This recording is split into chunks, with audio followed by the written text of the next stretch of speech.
Hello student, today continue chapter motions and measurement of the distance. Today we study about the correct management of the land and how can we correct measuring the land. We in our daily life we use the various type of the measuring device. We use the scale for the measuring the land. A tailor use the tape, and whereas the cloth merchant use the meter rod, that is the and for measuring the length of the object we must be suitable device. We cannot be measure the grid of the tree and size of the chest by using meter scale. That means बच्चों पहले इस chapter में हम आज पढ़ेंगे कि कैसे correct management किया जाता है। मेजरमेंट करने का, नापने का भी एक तरीका होता है। ऐसे नहीं कि किसी भी मतलब हर चीज़ को नापने के लिए हम अलग अलग डिवाइस का इस्तेमाल करते हैं। डेली लाइफ में देखिए टेलर जो है आपको देखिए इंच से वो जो टेप होता है वो टेप से नापता है आपको कपड़े का सिलने के लिए। और अगर कपड़े जो खरीदते हैं जहाँ वो देखिए वो लोहे का एक थान रहता है 1 मीटर का रॉड, उसी से वो नापता है। यानी कहने का मतलब हमको कोई भी चीज़ को नापने के लिए आजकल जो बहुत सा तो तरीका तो उसको करेक्ट नापने के लिए तरीके के लिए हम लोग अलग अलग चीज़ के इस्तेमाल करते हैं, है ना।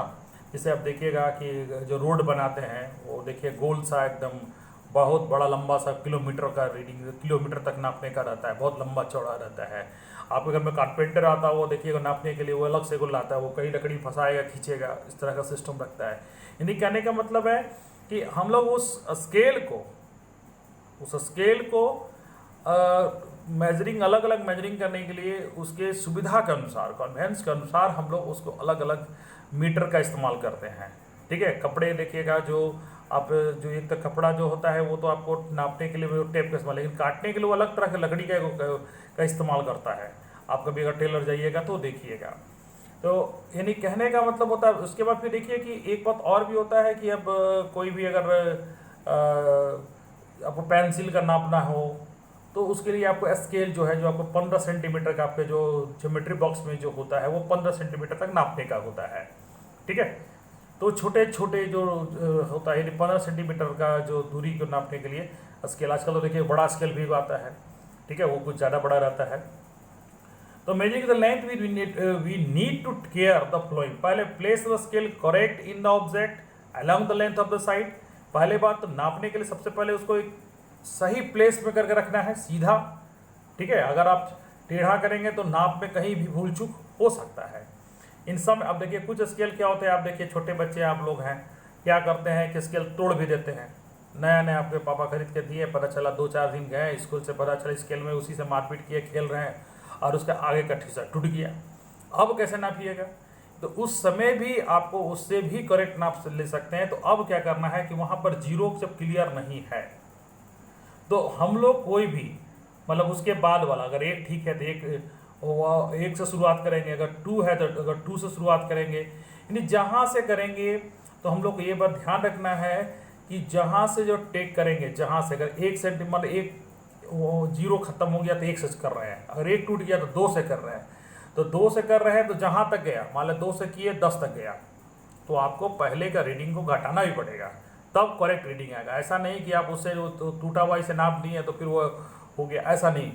यानी कहने का मतलब है कि हमेशा करेक्ट रीडिंग के लिए पहले बार हमने बताया place the scale the in contact of the object, जिससे कि आप देखिए यहाँ पर किया गया है, जैसे कि फिगर ए में दिखाया गया है आपको। और फिर वो मैं जिससे टूटा हुआ है तो उसको फिर कैसे 1 से नापेंगे उसको भी दिखाया गया है। यानी यहाँ देखिए आपका बी में दिखाया गया है।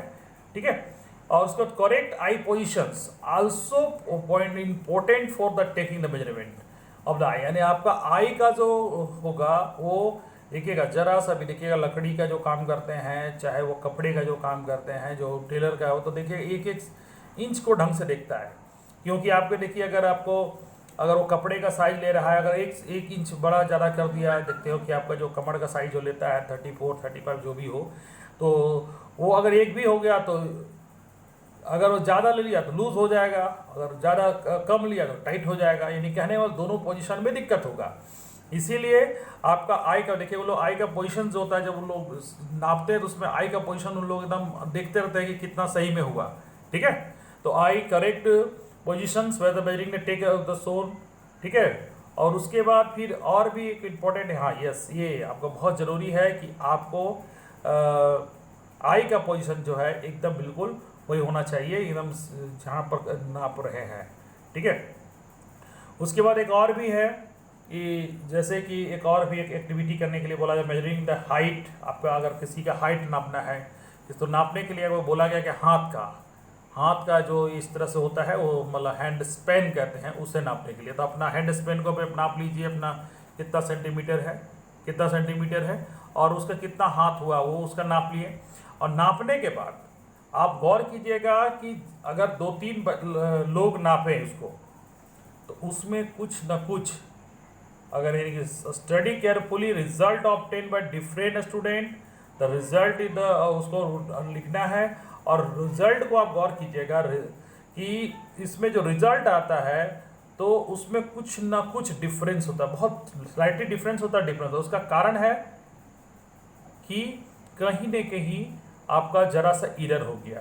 यानी कहने का मतलब after all everybody using the same scale in not different hand span, they due to small error taking the observations in. यानी कहने का मतलब अगर आपको हैंड स्पेन या जो सकिए चाहे आप मीटर से नापने का हुआ तो उसमें देखिएगा सबका नापने का तरीका, ठीक है। अगर हाइट नापने के लिए आपको इंच से भी क्यों न दिया जाए तो सारे बच्चे देखिए बोले 5 फुट 4 इंच, कोई बोलेगा 5 इंच, कोई बोलेगा 6 इंच। यानी क्यों हुआ, इसका मतलब हुआ कि कहीं ना कहीं रीडिंग लेने में या मेजरिंग करने में कहीं ना कहीं हल्का सा माइनस, यानी कि 1 इंच 2 इंच का डिफरेंस आ जाता है।